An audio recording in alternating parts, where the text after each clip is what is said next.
හරි. එහෙනම් ආයුබෝවන් සියලුම දෙනාට මේ අපි විශේෂ වැඩසටහනක් කරන්න හදන්නේ මෙවර O level විභාගයට සඳහා සහභාගී වෙන අපේ දරුවන්ට එයාලගේ කාණ්ඩ විෂයක් තියෙනවා කෘෂි හා ආහාර තාක්ෂණය කියලා විෂයක්. ඉතින් මේ කාණ්ඩ විෂයේ ඉන්න අපේ දරුවන්ට පේපර්ස් ටිකක් සාකච්ඡා කරන්න මම බලාපොරොත්තු වෙනවා. මේක නොමිලේ කරන්නේ. එතකොට අපේ හිම කෘෂි හා ආහාර තාක්ෂණය කරන O level වලට සහභාගී වෙන අපේ දරුවෝ ඉස්සලම කරන්න ඕන මොකද්ද? මේකේ උඩ තියෙනවා Google Drive එක. Google Drive එකට ගිහිල්ලා ඩවුන්ලෝඩ් කරගන්න පේපර් එක. අපි මෙවර කතා කරන්නේ ඌව පළාත් අධ්‍යාපන දෙපාර්තමේන්තුව මගින් සකස් කරලා තියෙන පේපර් එක. ඉතින් ඔයාලා ගිහිල්ලා Google Drive එකට ගිහිල්ලා ඉස්සලා ඩවුන්ලෝඩ් කරගන්න. ඊට පස්සේ ඔබට මේක පැයක කාලයක් තියෙනවා. මේ පැයක කාලයක් තුළ ඔබ මේ පේපර් එක කරන්න. කරලා ඉවර වෙලා මේ බහුවර්ණ විවරණයට සම්බන්ධ වෙන්න. එහෙනම් අපේ දරුවෝ හොඳ දරුවෝ වගේ දැන් මේ බලන දරුවෝ කරන්න ඕන මේ පේපර් එක ඩවුන්ලෝඩ් කරගෙන මේකේ print out එකක් අරගෙන ටයිම් එක තියලා මේ පේපර් එක කරලා ඊට පස්සේ ඔබට පුළුවන් මේ විවරණයට සම්බන්ධ වෙන්න. මම දිගටම ඔයාලට පේපර් කිහිපයක්ම සාකච්ඡා කරන්න බලාපොරොත්තු වෙනවා. හරි. අපි යම් පළවෙනි ප්‍රශ්නෙට. අපි මේ බහුවර්ණ පේපර් එකක් කතා කරන්න හදන්නේ. මේකදී කතා කරලා තියෙන්නේ ඉස්සෙල්ලා පළවෙනි ප්‍රශ්නේ කතා කරලා තියෙන දරුවනේ මේ කෘෂි කර්මාන්තයේ අතීතය ගැන කතා කරලා තියෙන්නේ. මෙන්න මෙහෙම කියනවා. ශ්‍රී ලංකාවට පෙරදිග ධාන්‍යාගාරය යන විරුද්ධාවලිය ලැබුණුයි. ඒතර ඔබ දන්නවා ලංකාවට පෙරදිග ධාන්‍යාගාරය කියන විරුද්ධාවලිය අරගෙන ආවේ කවුද? අපේ පැරකුම්බ රජු සමයේ. නම් උත්තරේ වෙනවා. හරිද? පිළිතුර වෙන්නේ අංක හරි 2. මේ පැරකුම්බ රජු සමයේ තමයි පෙරදිග ධාන්‍යාගාරය කියන විරුද්ධාවලිය ලබාගෙන තියෙන්නේ. අංක 2ට යමු. දේශගුණික සාධක මැනීම පිළිබඳව පහත දැක්වෙන ප්‍රකාශ අතරින් නිවැරදි ප්‍රකාශ තෝරන්න. මේ අහන්නේ දේශගුණික සාධක ගැන. අපි යම් පළවෙනි ප්‍රකාශයට මෙහෙම කියනවා. අර මොකද කියන්නේ? සරල වර්ෂාමානයකින් වර්ෂාපතන ප්‍රමාණය සහ තීව්‍රතාවය මැනගත හැකිය. අපි බලමු සරල වර්ෂාමානයකට ගිහිල්ලා පොඩ්ඩක්. සරල සහ ස්වයංක්‍රීය වර්ෂාමානය. ඔබට දරුවනේ මෙතන මම පෙන්නලා තියෙන්නේ මොකක්ද? හරි. මේ තියෙන සරල වර්ෂාමානයක්. හරි. මේ තියෙන සරල වර්ෂාමානයක්. මේ තියෙන්නේ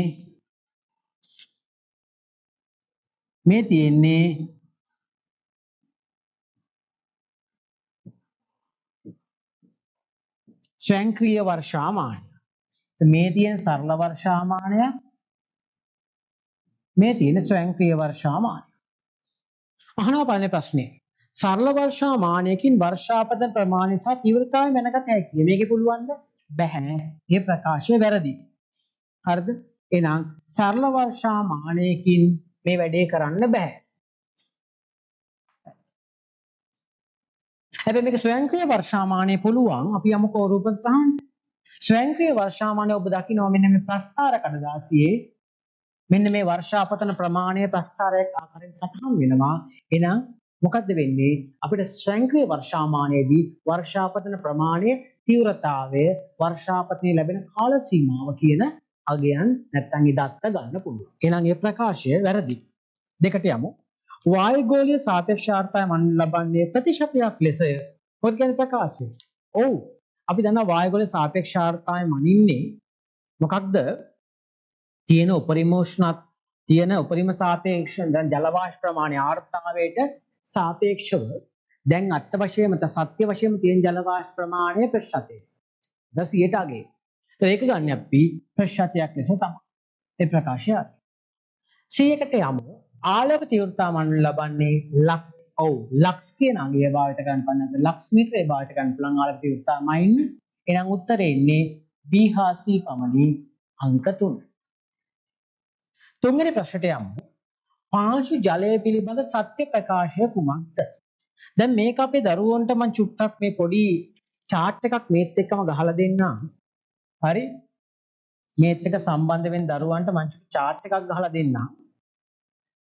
ඔබ මේ chart එක භාවිත කරන්න දිගටම මොකක් සඳහාද මේ ඔය ජලය සම්පාදනය සම්බන්ධ වෙච්ච දේශදාර්ථය ඒ වගේ කතාවක් ඇහුවොත් මේ chart එක භාවිත කරන්න පුළුවන් ඔකට.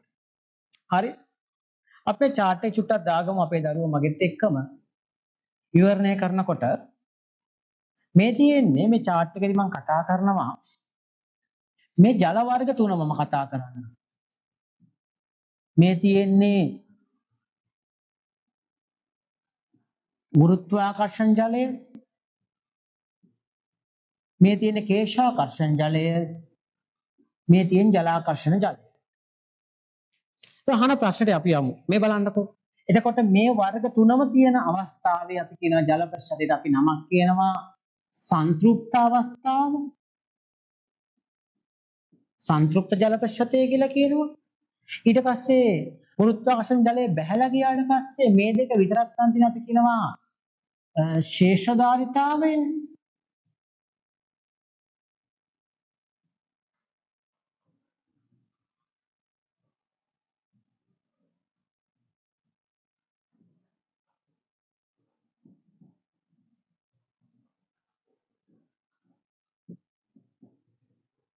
ශේෂධාරිතාවය කියලා කියනවා.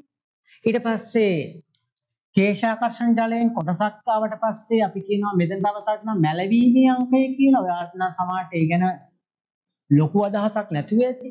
ඊට පස්සේ සම්පූර්ණයෙන්ම ජලය ඉවත් වෙන අවස්ථාව අපි කියන උඳුනක වියලුව අවස්ථාව. ඔන්න ඔහොම තමයි ජලයන් ආකාරයට කියන්නේ. එහෙනම් මේ ටික තමයි මතක තියාගන්න සංතෘප්ත අවස්ථාව, ශේෂධාරිතාවය සහ මැලවීමේ අංකය. අපි යමු. ශේෂධාරිතා අවස්ථාවේදී පස්සේ ඇත්තේ කේශාකර්ෂණ ජලයේ පමණි. නෑ නේද? මේ ශේෂධාරිතාවේ අවස්ථාව තියෙන වර්ග මොනවාද? කේශාකර්ෂණ තියෙනවා, ජලාකර්ෂණ තියෙනවා. එහෙනම් මේ ප්‍රකාශය වැරදි. මේ ප්‍රකාශය වැරදි.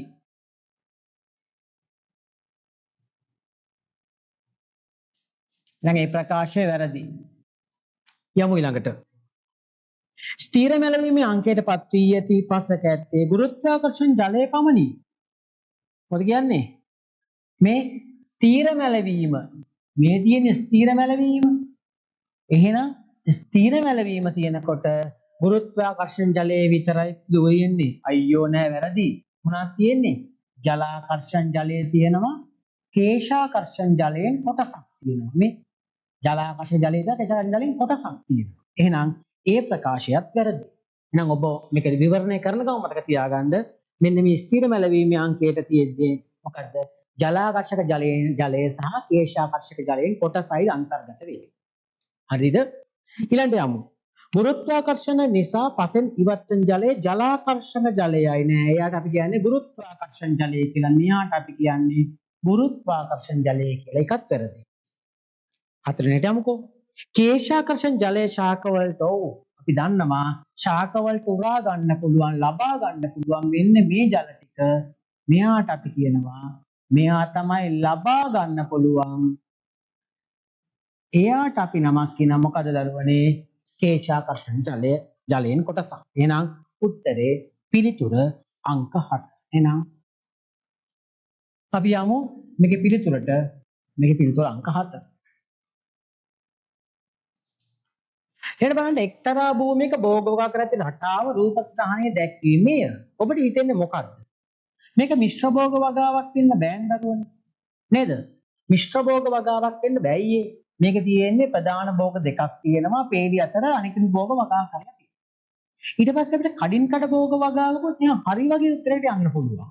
බහුස්තර වගාවක් කොහොමත් වෙන්න බෑ. ඒක භෝග වර්ග ගණනාවක් තියෙන්න ඕන. ස්තර කිහිපයක් වගා කරලා තියෙන්න ඕන. එහෙනම් මේකත් බෑ.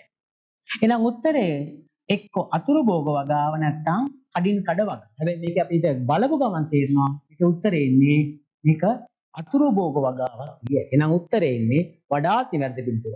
අංක 3. පහට යමු. වායුගුලී සාපේක්ෂාර්ථය භෝග වගාවට බලපාන එක් කාලගුණික පරාමිතියකි. වැඩි සාපේක්ෂාර්ථතාවය යටතේදී ඒ කියන්නේ ඔබ දන්නවා මේ සාපේක්ෂාර්ථතාවය වැඩි වෙනකොට වායුගුලී සාපේක්ෂාර්ථතාවය වැඩි වෙනකොට මොකද්ද වෙන්නේ? අපි බලමු පළවෙනි එක. බලන්නකෝ. ශාක රෝග ආසාදන වැඩි වේ. රෝග ව්‍යාප්තිය වැඩි වෙනවා. විශේෂයෙන්ම මොන රෝගද? මේකෙදි මතක තියාගන්න වැඩි වෙන්නේ මොන රෝගද? මෙන්න මෙයා. මේ දිලීර රෝග ව්‍යාප්තියම වැඩි වෙනවා. ඒ ප්‍රකාශයේ එක තමයි උත්තරේ. දෙකටත් යමුකෝ. දඟඩු කැබලි මුල් ලැබීම දුර්වල වෙන්නේ නැහැ. ඔබ දන්නවා සරල සූර්ය ප්‍රචාරකයකදී දඬු කැබලි දුර්වල මුල් ලැබීම වේගවත් වෙනවා. මොකද තෙතමනේ ආරක්ෂා වෙන්න නිසා. බීජ වැඩි කලක් ගබඩා කළ හැකින් වෙන්න බෑ. වායුගෝලයේ ආර්තාවය අවශෝෂණය කරග ජල වාෂ්ප පුරාගත්ත ගමන් ජීවිතාවය පහළ යනවා. පිම්පලි බොද හානි අඩු වෙන්න බෑ. එයා වැඩි වෙනවා. ඒක නිසා මෙයත් ඇරදි විශේෂයෙන්ම ඕන අය ලියා ගන්න දුඹුරු පැලකී දෑව කුඩිත්තා. හරි මේ වගේ අයගේ මෙන්න මෙයා පැලකී දෑව. හරි ඊට පස්සේ කුඩිත්තා. කුඩිත්තා මේ වගේ සත්තුන්ගේ හානි අඩු වෙන්නේ නැහැ වැඩි වෙන්නේ. එහෙනම් උත්තරේ එන්නේ අංක 1. අවසානයකට යමු 6 වෙනි ප්‍රශ්නෙට. විද්‍යාත්මක භෝග වර්ගීකරණයට අනුව රුටේසියේ කුලයට අයත් භෝග පමණක්. ඔබ දන්නවා රුටේසියේ නැත්නම් පැංගිරි කුලයේ පැංගිරි කුලයේ ශාඛාය ගොඩක් අයිති වෙන එකක්. ඊට පස්සේ රුටේසිය වලට යන දෙහි, දොඩම්, බෙලි, ඊට පස්සේ දියුල්. හරිද? දියුල්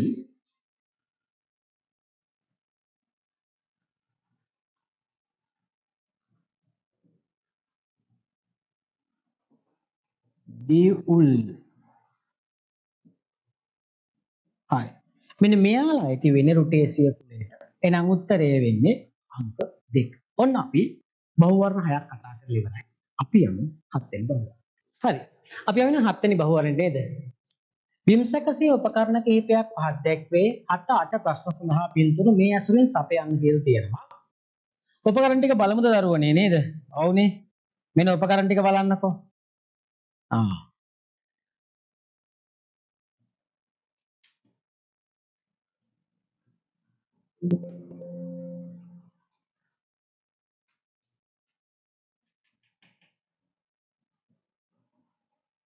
අපි මේකෙම බලමු උපකරණ ටික. මොකද පළවෙනි උපකරණය? ඔව්. මොකද්ද මේක? මේක පොකු නගුල නේද? පොකු නගුල.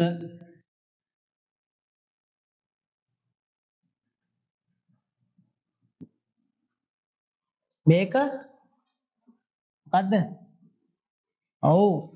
හැඩලෑල් නගුල් ආකාරය මොකද්ද?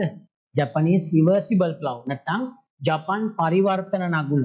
මේක පරිවර්තන නගුල.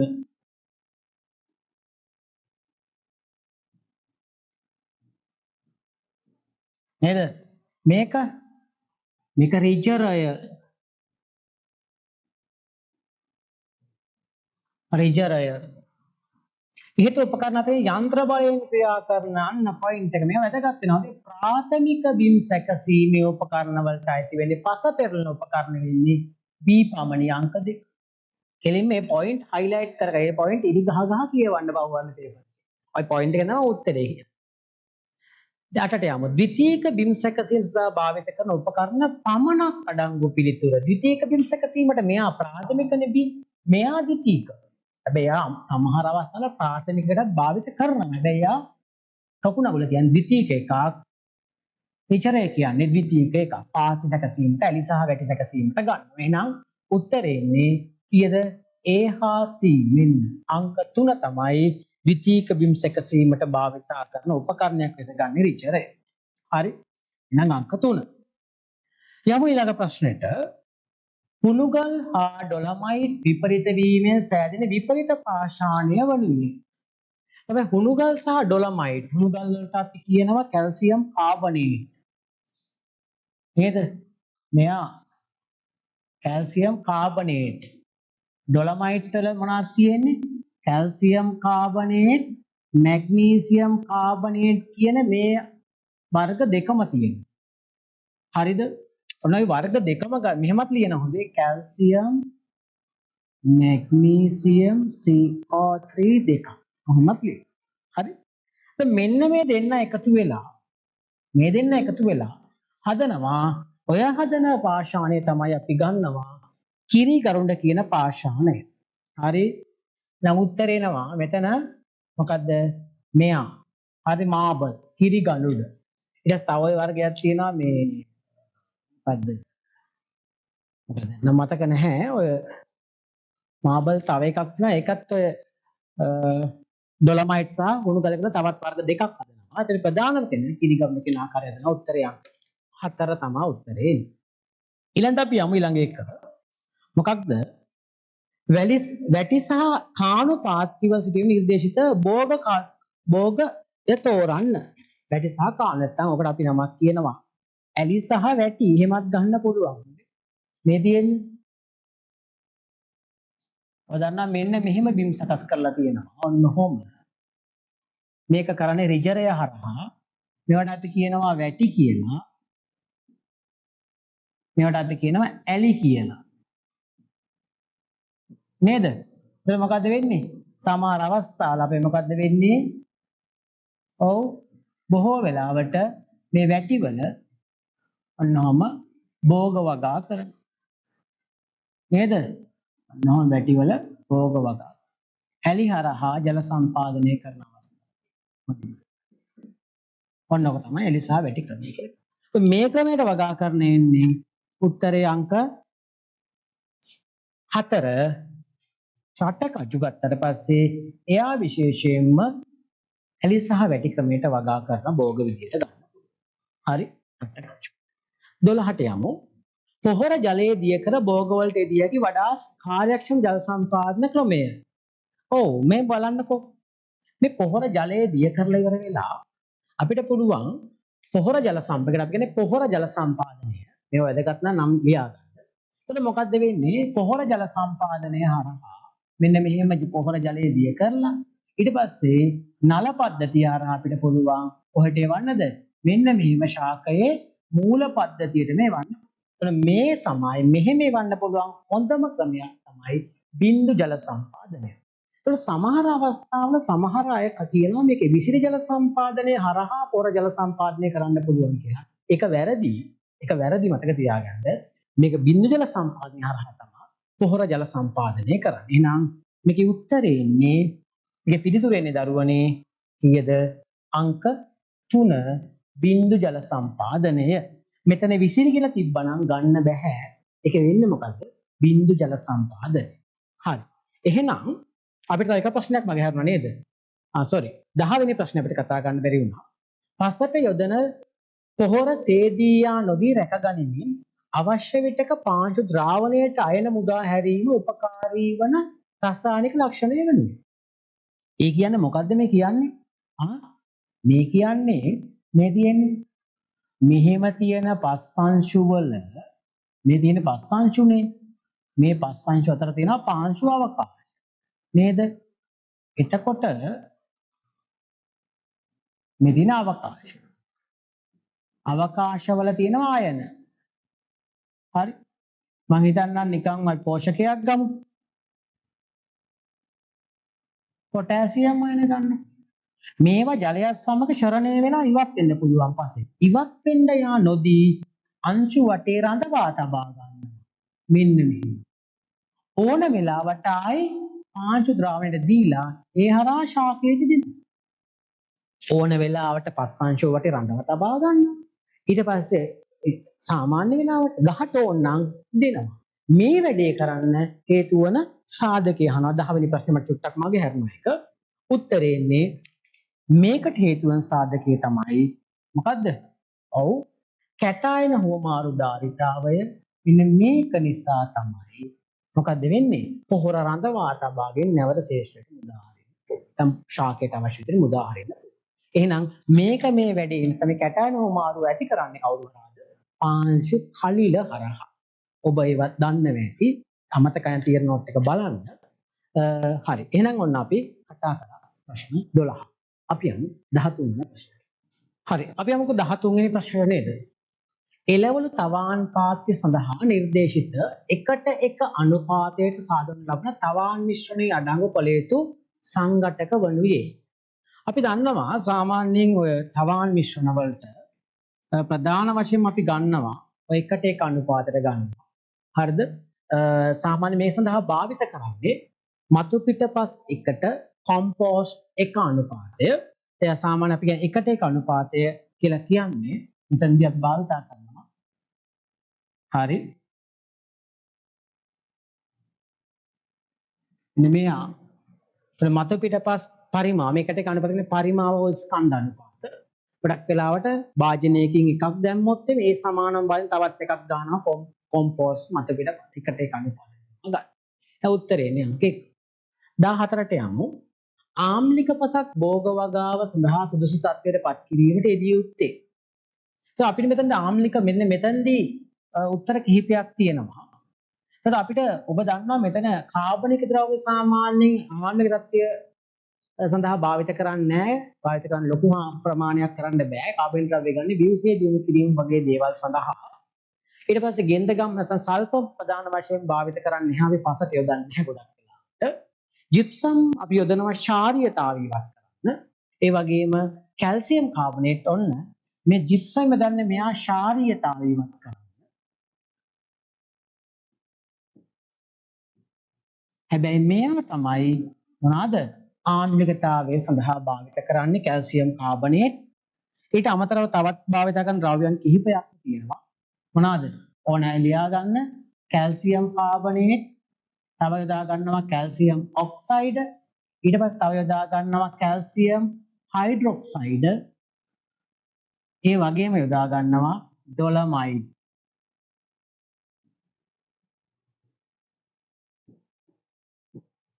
මෙන්න මේ කියන සංයෝගයන් ටික යොදාගන්න. හරි. ප්‍රධාන වශයෙන් පසක ආම්ලිකතාවය ඉවත් කරා. හරිද? හුණු, අලුහුණු, හුණු, දිය ගැසූ හුණු, ඊට පස්සේ ඩොලමයිඩ්. මෙන්න මේ කියන සංයෝග ටික යොදාගන්න. හරි නේද? ඕන අය ලියා ගන්න. ඊට පස්සේ 15 වගා භූමි වල ඇති අතිරික්ත ජලය බැහැර කිරීමෙන් මේ බලන්නකෝ. මොකද්ද මේ කියන්නේ? අපි චුට්ටක් බලමුකෝ මේ කතාවට යමුකෝ දරුවෝ. නේද? මේ බලන්න මොනවාද වගා භූමි අතිරික්ත ජලය කියලා කියන්නේ. මේ බලන්න වගා භූමියක් මම අඳින්න හදන්නේ. මේ පස්සංශු මම ඉක්මනට අඳින්නම්. නැත්නම් වීඩියෝ එක ගොඩක් දිග වෙන්න නිසා මේ තියෙන්නේ පස්සංශු, මේ තියෙන්නේ අවකාශ. මනිල් පාටින් ලකුණු කරන්නම් මහා අවකාශ.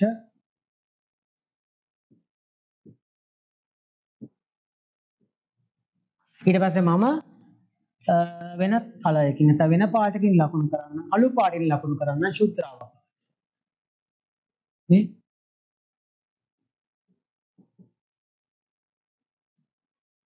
මේ ශුද්ධ. දැන් නම් මෙතන අහන්නේ මොකක්ද? අතිරික්ත ජලය බැහැර කිරීම වගේ නැසෙල් ජල කොහෙද තියෙන්නේ? මේ ශුද්ධාවකාශවල මෙන්න මේ ශුද්ධාවකාශවල තියෙන්නේ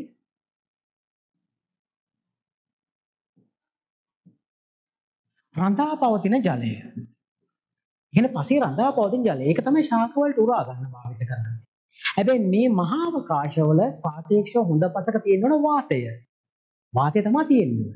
හැබැයි මේකේ ජලය රඳා පවතිනවා කියලා කියන්නේ ඒ තියෙන්නේ වැඩිපුර පවතින ජලයවත් අතිරික්ත ජලය. එතකොට මේ ජලය ටික බැහැලා යනකොට දරුවනේ හරි මේ ටික බැහැලා යනකොට පහලට මේකේ මොනවද තියෙන්නේ? මේකේ ජලය ටික දැන් අතිරික්ත ජලය රඳා පවතින මහා අවකාශය. එතකොට අතිරික්ත ජලය ඉවත් වෙනවා කියලා කියන්නේ. හරි? මේ අතිරික්ත ජලය ඉවත් වෙනවා කියලා කියන්නේ මෙන්න මෙහා අයින් වෙනවා කියලා කියන්නේ මොකද්ද වෙන්නේ? මහා අවකාශවල මොනවද පිරෙන්නේ? මේ මහා අවකාශවල පිරෙනවා එයාගේ පිරෙන්නේ වාතය. අන්න හිස් වෙනවා වාතය කියන්නේ. එහෙනම් අපි උත්තරය වලට යමු. පස්සේ වාතනය දියුණු වේ. ඔව් නේද? එහෙනම් උත්තරේ අංක 1 මොකද වෙන්නේ? වාතනය දියුණු වෙනවා. නිර්වාජීවී ගහණය වැඩි වෙන්නේ වාතය එකතු වෙනවනේ. ජල වහනේ දුර්වලයි නැත්නම් නිර්වාජීවී ගහණය වැඩි වෙන්නේ. එයා ගන්න බෑ. කෘෂි උපකරණ භාවිතය අපහසු වෙන්නේ පහසු වෙනවා. මොකද මඩ ගතිය, මඩී ගතිය නැත්නම් මඩ ගතිය ඉවත් වෙනවා. ජල වහනේ හොඳට සිද්ධ වෙනවා කියන්නේ පස් පිඩල් හොඳට පෙරලෙනවා. බිම් සැකසීමෙන් පහසු. ශාක මුල් වාසිය දිලි රෝග වැළඳීම් වැඩි වෙන්නේ අඩු වෙනවා. මොකද ඇති වෙන්නේ ස්වායු තත්ත්ව ඇති වෙනකොට දිලි රෝග ව්‍යාප්තිය අඩු වෙනවා. එතකොට ඒ වගේම තෙතමනේ අඩු වෙනකොට දිලි රෝග ව්‍යාප්තිය අඩු වෙනවා. විශේෂයෙන්ම දියමලං කෑම වගේ රෝග ව්‍යාප්තිය වැඩි වෙනවා පස්සේ තෙතමන ප්‍රමාණය වැඩි වෙනකොට. එහෙනම් ජල වාහනයේ අතිරික්ත ජලය බැහැර වෙනවා කියලා කියන්නේ මොකද්ද වෙන්නේ? හොඳ ජලය ඉවත් වෙනවා. ඉවත් වෙනකොට දෙන්නේ ඔය දිලීර රෝග ව්‍යාප්තිය අවුම් වෙනවා. උදාහරණයක් අපි නිකන් ඕනනම් ලියමු. මෙයා දියමලං කෑම. මේ වගේ රෝග ව්‍යාප්තිය අඩු වෙනවා. 16ට යමු. භෝග වගාවේදී කොළ පොහොර ලෙස යොදා ගැනීමට වඩා සුදුසු ශාකය වන්නේ නේ. මොකද්ද කොළ පොහොර වල ලෙස යොදා ගන්නකම් වඩා සුදුසු ශාකය? මේ දෙන්නේ මොකද්ද? ග්ලිරිසීඩියා ශාකය. මේක ගත්තට පස්සේ ඔබ මේක දැකලා ඇති. දැකලා නැති අයට මෙන්න පෙන්නේ. මේකට විශේෂ නම් භාවිත කරනවා නංචි, වැටමාර, මකුලත.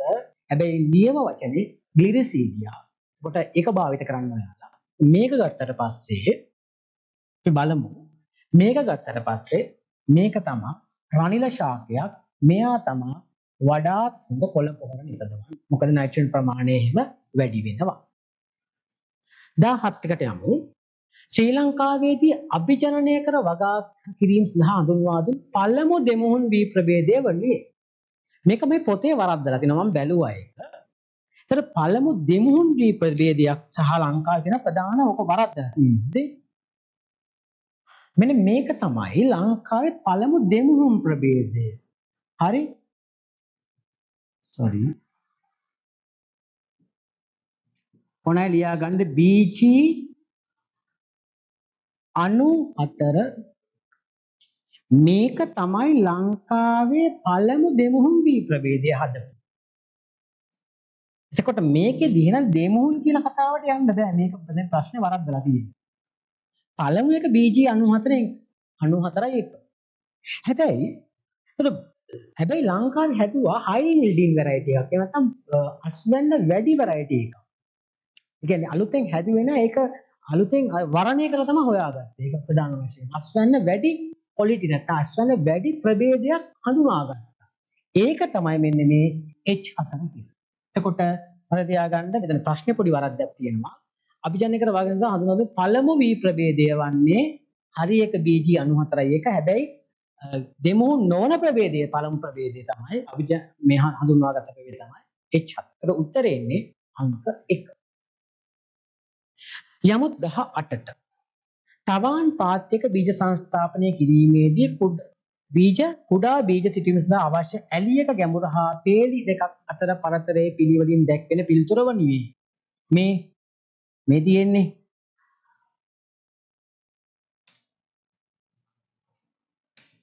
මේ තියෙන්නේ තවාන කැලි. අහන්නේ මේ පේලි දෙකක් අතර මේ එක පේලියක් මේ පරතරයයි. ඒක සාමාන්‍යයෙන් අපි ගන්න සෙන්ටිමීටර් 10ක් කියලා. සහ මේ ඇලියක ගැඹුර. ඔකනේ අහන්නේ. එතකොට ගම් පේපර් එකට එතකොට අපෙන් අහන්නේ මොකක්ද අවශ්‍ය ඇලියක ගැඹුර පේලි අතර පරතරය නම් 10යි. පේලි අතර පරතරය ඇලියක 10යි. නම් උත්තර අන්තයෙන් ගම 2 හෝ 3 වෙන්නේ. ඇලියක ගැඹුර සාමාන්‍යයෙන් මිලිමීටර් 6ක වගේ පොඩි ගැඹුරක් තමයි ගන්න. ඔන්න එහෙනම් උත්තරේ අංක 2. සාමාන්‍යයෙන් අපි මෙහෙමත් කියනවා. බීජක විස්කම්භයයෙන් 4 ගුණයක් වගේ ගැඹුරකින් තමයි බීජයක් හිටවන්නේ. අපි එහෙම කතාවක කියනවා. හරි? එහෙමත් සාමාන්‍යයෙන් භාවිත කරන අවස්ථා. හරි. එහෙනම් අපි ඔන්න ප්‍රශ්න 18ක් සාකච්ඡා කරලා ඉවරයි. හරි. අපි බලමු නේ 19 වෙනි ප්‍රශ්නේ. ගොයම් පෙළ සිටුවීමේ යන්ත්‍රය භාවිත කර පැළ සිටුවීමේදී පැළ ලබා ගැනීමට වඩා සුදුසුම තවාන් ක්‍රමය වන්නේ. මේ බලන්නකෝ.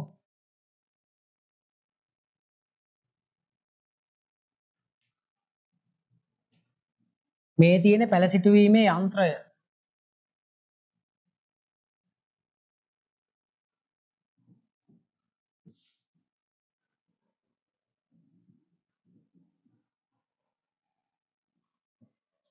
හරි. මේ තියෙන්නේ ඒ වගේම සැලසිලිමේ යන්ත්‍ර දෙකක්. මේ පැළ සිටුවීමේ යන්ත්‍රය තමයි මෙන්න මේක තමයි රාමුව.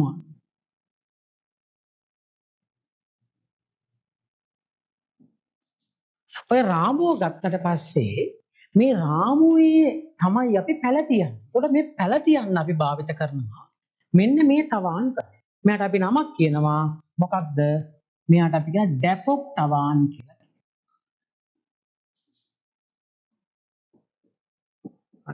මේ ඩැපොක් තවාණක් භාවිත කළ තමයි පැල ලබා ගන්න. මේ පැල සම්පූර්ණයෙන් කපලා රාමුවට තියුවට පස්සේ ඔන්න පැල සිටුවීමේ ක්‍රියාවලිය සිද්ධ වෙනවා. එහෙනම් උත්තරේ ඉන්නේ අංක 4 වෙන්නේ මොකද්ද? ඩැපොක් තවාණ. 20ට යනවා. භෝගවලට බහුලවම හානි කර කෘමීන් වන ඉල්මැස්සා දුඹුරු පැල කීඩෑවා පොල් කළු කුරුමිනියා යන පලිබෝධකයන්ගේ රූපාන්තරණය හානි කරන අවදි පිළිවෙලින් දැක්වෙන පිළිතුර නේද? හරි.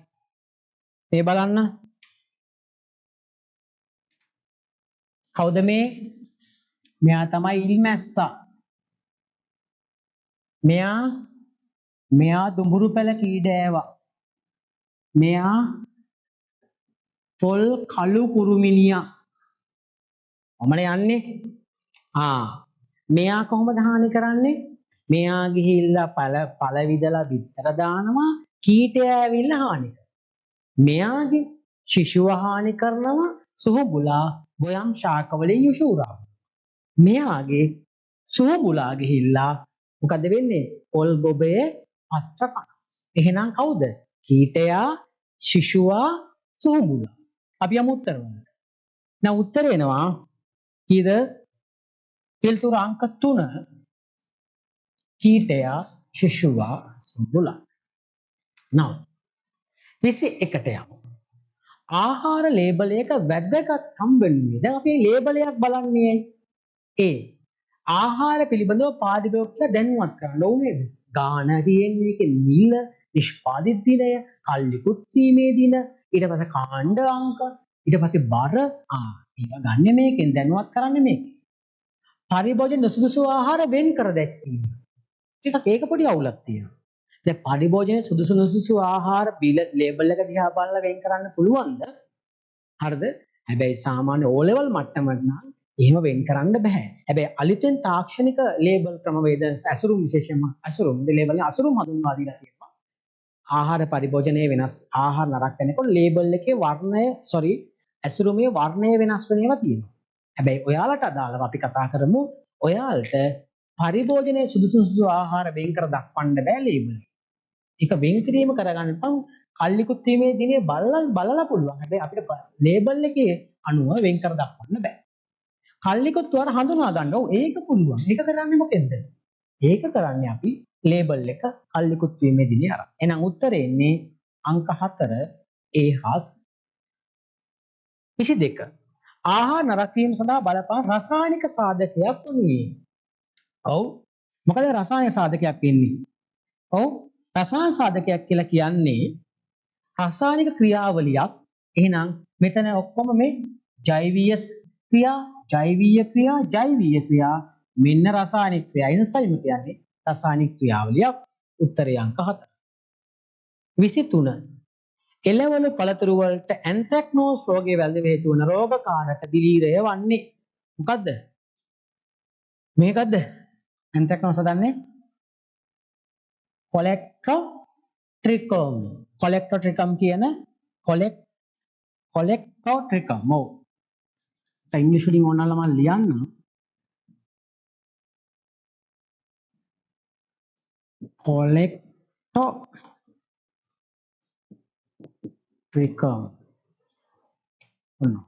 කොලෙක්ට්‍රොට්‍රිකම්.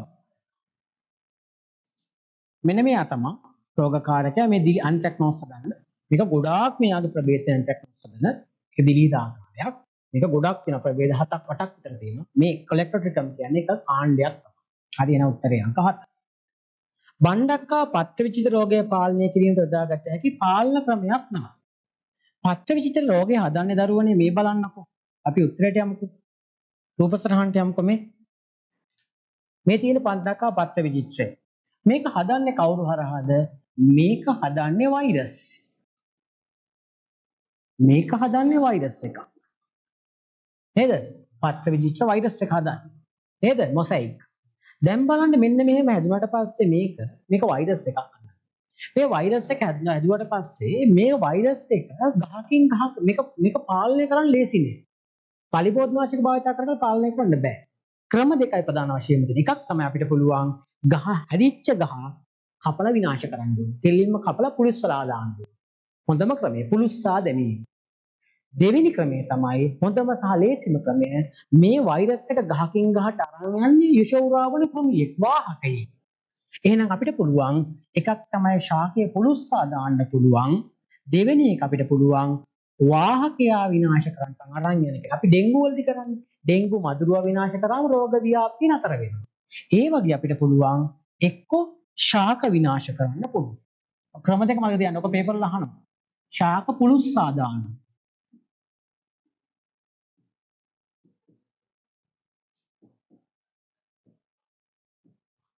එහෙම නැත්නම් මේකේ වාහකයා විනාශ කරනවා. වාහකය පලිබෝධනාශකයක් ගහලා වාහකය. හරි අපි මේවා ගහලා අපි ඩෙන්ගු මදුරුව විනාශ කරනවා වගේ. එහෙනම් අපිට ඔය ක්‍රම දෙක භාවිත කරන්න පුළුවන්. බලමු මෙතන මොකක්ද උත්තරේට තියෙන්නේ කියලා. උත්තරේට තියෙන්නේ ඔව් උත්තරේ අංක 3 වාහක කෘමී පාලනය. ඔන්න අපි ප්‍රශ්න 24ක් කතා කරලා ඉවරයි මේ වෙන. අපි යමු 25. හරි. අපි යන 25 වෙනි ප්‍රශ්නෙට. දාවක මගින් ප්‍රචාරණය කරනු ලබන භෝගවලට විසඳුමක් වනුයේ. මේ බලන්නකො දරුවනේ. මෙන්න බලන්න. හරි.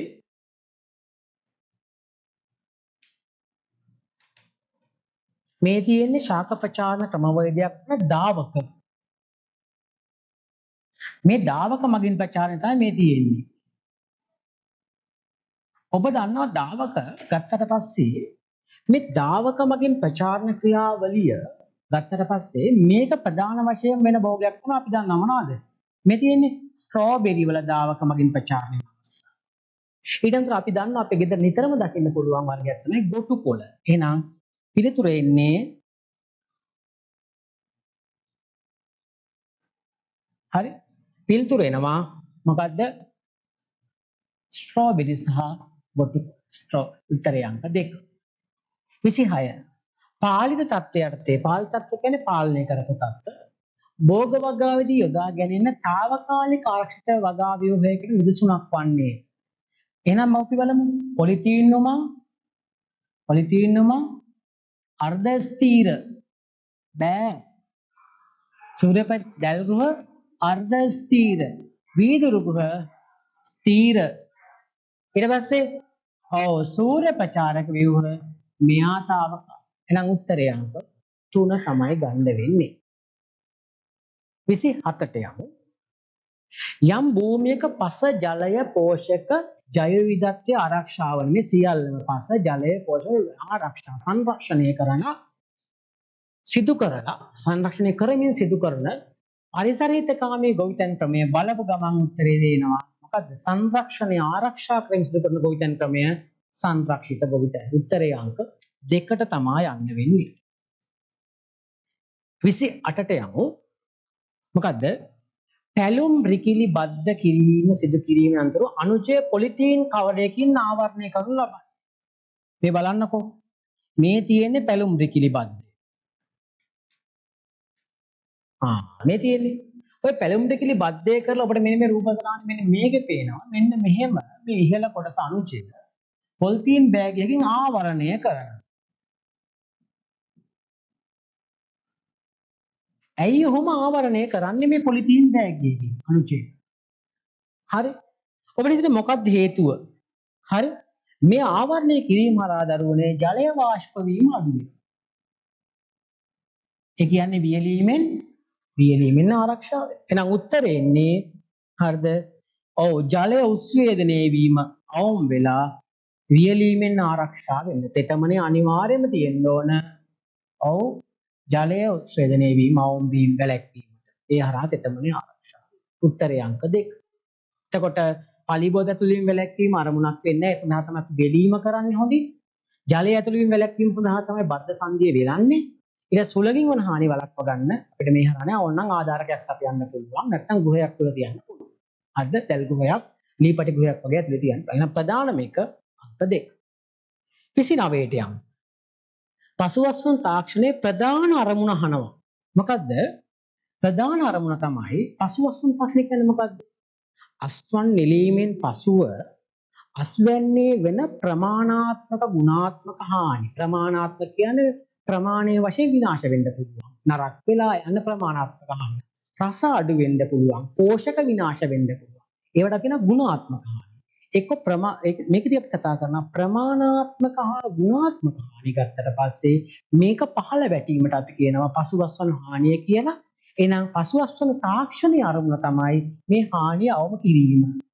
යන්ත්‍රෝපකරණ භාවිතා කිරීම වැරදි. උත්තරය දින අංක 2 පසුබස්වන සාධක කළමනාකරණය කරලා ලස්සන හානිය අවම කරන්න. තුනට යමු. ප්‍රවාහනය සඳහා ප්ලාස්ටික් නැහැ. ගබඩාවේ ශීත කාමර භාවිත කිරීම කියලා කියන්නේ තාක්ෂණික ක්‍රමවේදයක්. ශීත කාමර භාවිතා කරලා තියෙන්නේ. ඒක ක්‍රමවේදයක්, තාක්ෂණික ක්‍රමවේදයක්. හැබැයි අරමුණක් නෙවෙයි. එහෙනම් උත්තරේ ඉන්නේ අංක 2. 30ට යමු. පුද්ගලයෙකුගේ ශරීර ස්කන්ධ දර්ශකයේ BMI එක ගණනය කරන්න අවශ්‍ය වෙනවා. ඔබට අවශ්‍ය නම් එක ලියා ගන්නත් පුළුවන්. කොහොමද අපි BMI හොයන්නේ? ඔව් දරුවනේ ඔයාලගෙත් හොයන්න පුළුවන්. body mass index එක කොහොමද හොයන්නේ? ඔයාලගේ බර ගන්නවා කිලෝග්‍රෑම් වලින්. ඔයාලා දුස්ස මැන ගන්න මීටර වලින්. උසේ වර්ගය නැත්නම් උස ගුණ කිරීම උස. අපි දැන් මීටර සෙන්ටිමීටර 170 කියන 150යි නම් මීටර නේ 1.5. 1.5 ගුණය 1.5 ඉතින් ඊට හයුවට පස්සේ අපේ එනවා BMI එක. එහෙනම් මේ අවශ්‍ය දත්ත වෙන්නේ මෙන්න මේ දෙක. උත්තරය අංක 1 ශරීර බර හා උස. හරි නේද? හරි ඔන්න අප ප්‍රශ්න බහුවර්ණ ප්‍රශ්න 30ක් සාකච්ඡා කරලා ඉවරයි මේ වෙනවා. අපි යමු 31. අපි යමු 31 වෙනි ප්‍රශ්නට හොඳේ. කිරි ලබා ගැනීම සඳහා ශ්‍රී ලංකාවේ ඇති කරනු ලබන අන්න පොයින්ට් එක මොකක්ද? ඉන්දීය ගව වර්ගයක් වන්නේ. තමයි ලංකාවේ ප්‍රධානම ඉන්දීය ගව වර්ග දෙකක් ඇති කරනවා. හා? ඔව්. කවුද මෙයා? මෙයා තමයි සහිවාල්. මෙයාත් ප්‍රධානම ලංකාවේ ඇති කරන ඉන්දීය ගව වර්ගයක්. මෙයා තමයි රතු සින්දි නැත්තම් සින්දි. හරිද? සින්දි නැත්තම් රතු සින්දි. මෙතකොට මේ දෙන්න තමයි ප්‍රධාන වශයෙන්ම ඇති කරන්නේ. එතකොට අපි යමු උත්තරේට. මාන ප්‍රශ්නය ඉන්දියන් ගව වර්ගයක් වන්නේ සින්දි. මේ ඔක්කොම යුරෝපියන් ජර්සි, ෆ්‍රිසියන්, අයර්ෂය කියන තුනම ඒවා ඕනයි ලියා ගන්න. මෙයා යුරෝපියන් ගව වර්ග. මේගොල්ලන් තුන් දෙනාම යුරෝපීය ගව වර්ග. 32ට යමු. වසංගත රෝගයන ඉතා ශීඝ්‍රයෙන් පැතිරෙන පාලනයට අපහසු රෝගී වේ. ශ්‍රී ලංකාවේ පවතින ප්‍රධාන වසංගත රෝගයක් තමයි මෙන්න මෙයා ලංකාවේ ඇති වෙන රෝගයක්. ගව රක්තාක්ෂවය අංක 2. ඊට අමතරව ලංකාවේ තියෙන රෝගයක් තමයි FMD කෙටියෙන් කියනවා. FMD foot and mouth disease සිංහලෙන් කියනවා කුරහා මුඛ රෝගය. මොකක්ද ලංකාවේ ඇතිවන ප්‍රධාන වශයෙන්ම වසංගත වන රෝග දෙකක්. කුරහා මුඛ රෝගය ඒ ගවයන්ට විශේෂයෙන්ම ඇති වෙනවා. ඊට පස්සේ ගව රක්තාශ්‍රවය කියන එකත් ගවයන්ට ඇති වෙනවා. මෙන්න මේ දෙකම ගවයන්ට ඇති වෙන ප්‍රධාන වසංගත රෝගයක්. හරිද? ඊට පස්සේ අපෙන් අහන ප්‍රශ්නෙට යමු. ගව රක්තාශ්‍රවය ගත්තට පස්සේ ප්‍රධාන රෝගයක් කිරිඋණ කියලා කියන්නේ වසංගත රෝගයක්. රෝග කාරකයක් ඇතිවන එකක් නෙවෙයි. ඒක කැල්සියම් උණුතාව නිසා ඇතිවෙන තත්ත්වයක්. බුරුළු ප්‍රදාහය කියලා කියන්නේ බැක්ටීරියා රෝගයක්. ඒ ගොඩක් වෙලාවට වසංගත වෙන පැතිරෙන රෝගයක් නෙවෙයි. කින්තුළුණ කියලා කියන්නේ ඒක කිනිතුල්ලන් හරහා ඇතිවෙන බැබේසියා බෝවිස් කියන රෝග ප්‍රොටසෝවා ජීවියා හරහා ඇතිවෙන තත්ත්වයක්. මේ බැබේසියා බෝවිස් මගින් ඇතිවෙන කින්තුළුණ. ඒකට වසංගත වෙන්නේ ගව රක්තාශ්‍රවය. මේක රෝගකාරකයක් ඕනනම් ඔයාලා මතක තියාගන්න.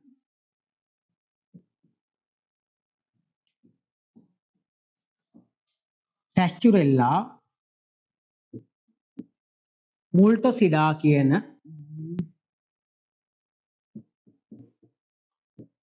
මෙන්න මෙයා තමයි මේ ගව රක්තාශ්‍රවය ඇති කරන්නේ. මේක ළමයි මේ එකපාරම ගවයෝ මැරෙන රෝගයක්. මේ රෝගකාරක ලක්ෂණ හඳුනා ගන්න කලින් ගවයා මැරලා යනවා.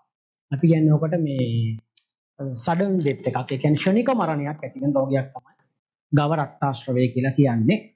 කුරමහා මුඛ රෝගය එහෙම එකක් නෙවෙයි. ඒකත් ගොඩක් අර වසංගත වෙන මහා පරිමාණයෙන් ව්‍යාප්ත වෙන රෝගයක්. හරි. අපි යමු පේපර් එකට ආයි නැවත. එහෙනම් උත්තරේ එන්නේ අංක 2.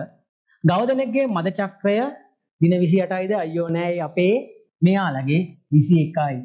ඒක මතක තියාගන්න ලේසි. ඊට පස්සේ සාමාන්‍යයෙන් එයාගේ මද චක්‍රය දින 21යි. ඊට පස්සේ එයාගේ ගත්තට පස්සේ 285ක් කියන්නේ මොකද නිකම්ම කියන්නේ. ඔව්. එයාගේ ප්‍රෙග්නන්සි පීරියඩ් එක ආසන්න 285ට ආසන්නයක් වෙනවා. ඊට පස්සේ 305 කියන්නේ එයාගේ කිරි ආසන්න කරුණු දින 305ක් වගේ තමයි එයාගේ කිරි දෙවීමේ කාලය ගන්න. මෙච්චර වගේ කාලයක් අවුරුද්දේ කිරි දවන්න අපිට ගන්න පුළුවන්. හරි ඔන්න ඔය වගේ කතාවලට යනවා. හරි.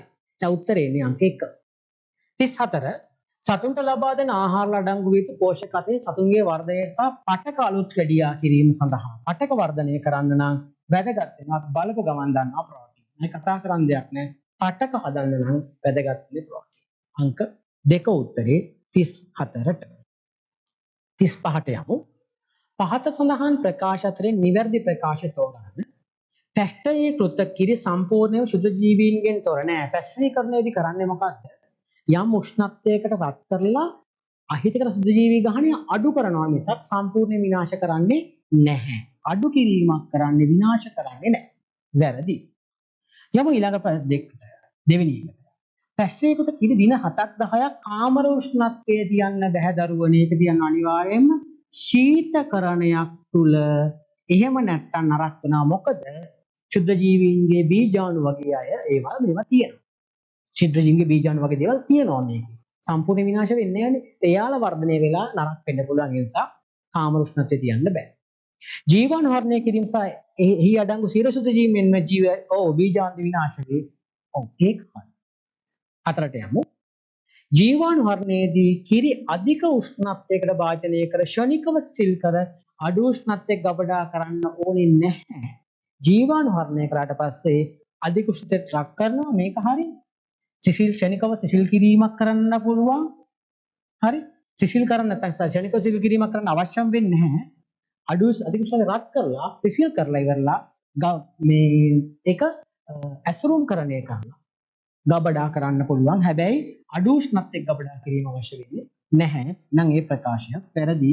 නිවැරදි අංක 3. අපි යමු ඊළඟ එකට. සත්වාහාර සලාක පිළියෙල කිරීමේදී ප්‍රෝටීන ලබා දීම සඳහා යොදාගත හැකි සංඝටක වන්නේ ප්‍රෝටීන පරිපූර්ණකයක් වන්නේ පොල් පුන්නක්කු. මෙයාගෙන් දෙන්නේ කැල්සියම්. මෙයාගෙන් දෙන්නේ ශක්ති පරිපූර්ණකයක් කාබෝහයිඩ්‍රේට්. මෙයත් ශක්ති පරිපූර්ණකයක්. එහෙනම් මෙයා තමයි අංක 1 පොල් පුන්නක්කු තමයි ප්‍රෝටීන් ලබා දෙන කෙනා. ඔන්න එහෙනම් උත්තරේ අංක 1. අපි ප්‍රශ්න 36ක් වෙනකොට කතා කරලා ඉවරයි බහුවරණ. අපි යමු 37 වෙනි එක. හරි. එහෙනම් අපි යමු අවසාන ප්‍රශ්න කීපෙට නේද? කුකුලන්ට වැළඳෙන කොක්සිඩියෝසිස් රෝගයේ ව්‍යාධි ජනකයා. කොක්සිඩියෝසිස් රෝගය ඇති වෙන්නේ අපි දන්නවා. හරිද? ඔබට හේතුව ළමයි මෙන්න මෙයා.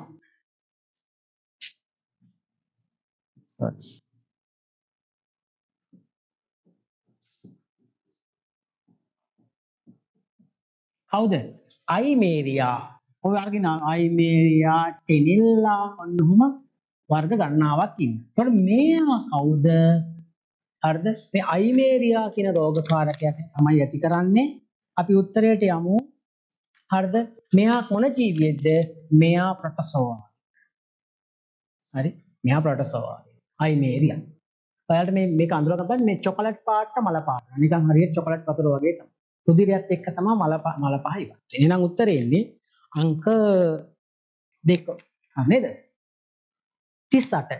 ජෑම් නිෂ්පාදනයේදී යොදා ගන්න ලබන ප්‍රධාන ආහාර පරිරක්ෂක ක්‍රමය වන්නේ මොනවද කරන්නේ? ජෑම් වෙන් කරලා අරගෙන සාන්ද්‍ර සීනි ද්‍රාවණයක් දානවා. අපි කියනවා සාන්ද්‍රීකරණය කරන්න කියලා. ඒ සාන්ද්‍ර සීනි ද්‍රාවණයක් දාලා ඊට පස්සේ මොකද? ඒකේ අරමුණ මොකද්ද? නිදහස් ජල ප්‍රමාණය අඩු කරනවා. මේකේ අරමුණ තමයි මොකද්ද? නිදහස් ජල ප්‍රමාණය අඩු කරනවා. නිදහස් ජලය අඩු වුණ ගමන් සුද්ධ ජීවීන්ට ක්‍රියාත්මක වෙන්න පුළුවන් ජල ප්‍රමාණය ඉතාමත් අඩු වෙනවා. නැත්නම් නැති වෙනවා කියන්නේ පරිරක්ෂණය. උත්තරේ අංක 1.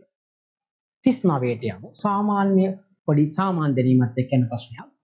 ශරීර ඒ ඊයම් තැන්පත් වීම නිසා රෝගී තත්ත්වය ඇති වී හැක්කේ පහත් දැක්වෙන කුමන ආහාර නිතර පරිභෝජනය කිරීමෙන්ද? එතන උත්තරේ කෙලින්ම යන්තම් අංක 4ට හේතුව මේ තෙලෙහි බෙදපු පුවත්පත් වල අපි ආහාර තන තහනම් හේතුව තමයි ඒකේ ඉන්ක් එක නැත්තම් ඒකේ තීන්ත අන්තර්ගත වෙනවා. ඔය තීන්ත නිෂ්පාදනයේදී විශේෂයෙන්ම ඊයම් ලෙඩ් නැත්තම් ඊයම් භාවිතා කරනවා. ඒකට ඒවා මේදී හැමගේ දිය වෙලා ඉවරලා ආහාරයට එකතු වෙන්න පුළුවන්. ඒ හරහා අපේ ශරීරගත වෙන්න පුළුවන්. මේක බැරල් ලෝහයක්. පොඩි ප්‍රමාණයක් තමයි ශරීරගත වෙන්නේ. හැබැයි කාලයක් තිස්සේ ශරීරගත වුණොත් එම හානිය වැඩි. එහෙනම් උත්තරේ එන්නේ අංක 4. මතක තියාගන්න ඔබ කඩෙන් ගිහින් ගන්නකොට යම් තෙල් සහිත ආහාරයක් එයාලා අර white papers වල තමයි ඔතල් දෙන්න ඕන. පුවත්පතක ඔතල් දුන්නොත් එම ඒක සම්පූර්ණයෙන්ම එයාට නීතිමය ක්‍රියාමාර්ග ගන්න පුළුවන් තත්ත්වයක්. ඒ නිසා මේක කරන්න. හරි. දැන් උත්තරේ අංක 4. 40 අඩු ආදායම් ලාභීන් මගින් මෑත කාලයේ කාලනව රජයෙන් ලබා දෙන සහනාධාරය වන්නේ ඉතින් අපි දන්න විදසල බැංකුවේ පොලිමේ ඉන්නේ මොකද්ද? ආස්වැසුම් අංක 2.